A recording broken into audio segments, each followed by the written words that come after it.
Hi friends, welcomes to ಇಮಾಸ್ world. ನಾವು ಇವತ್ತು ಮಾಡ್ತಾ ಇರೋದು ಆನಿಯನ್ ಟೊಮೆಟೊ ಚಟ್ನಿ. ಇದನ್ನು ಅನ್ನದ ಜೊತೆ, ದೋಸೆ ಜೊತೆ, ಚಪಾತಿ ಜೊತೆ, ಪರಾಟ ಜೊತೆಗೆಲ್ಲ ಯೂಸ್ ಮಾಡ್ಬೋದು.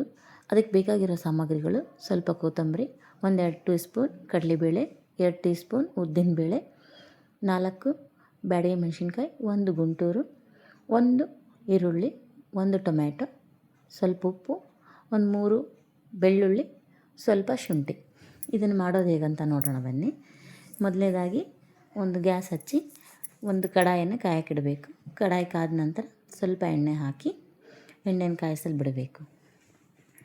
ಎಣ್ಣೆ ಕಾದ ನಂತರ ತೆಗೆದುಕೊಡೋಂಥ ಕಡಲೆಬೇಳೆ, ಉದ್ದಿನಬೇಳೆ, ಮೆಣಸಿನ್ಕಾಯಿ ಹಾಕಿ ಚೆನ್ನಾಗಿ ಫ್ರೈ ಮಾಡಬೇಕು. ಅದು ಫ್ರೈ ಆದ ನಂತರ ತೆಗೆದುಕೊಂಡಂಥ ಈರುಳ್ಳಿನ ಹಾಕಿ ಫ್ರೈ ಮಾಡಬೇಕು.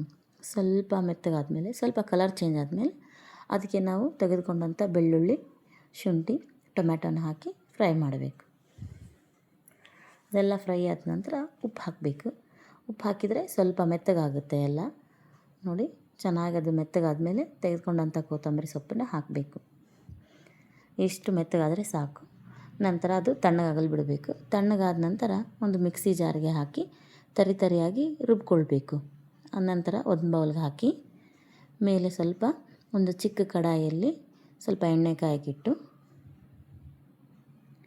ಎಣ್ಣೆ ಕಾದ ನಂತರ ಜೀರಿಗೆ, ಸಾಸಿವೆ, ಒಣಮೆಣಸಿನ್ಕಾಯಿ, ಸ್ವಲ್ಪ ಕರಿಬೇವು ಸೊಪ್ಪು ಹಾಕಿ ಮೇಲೆ ಒಗ್ಗರಣೆ ಕೊಟ್ಟರೆ ರುಚಿಯಾದ ಟೊಮ್ಯಾಟೊ ಈರುಳ್ಳಿ ಚಟ್ನಿ ಸವಿಯಲು ಸಿದ್ಧ.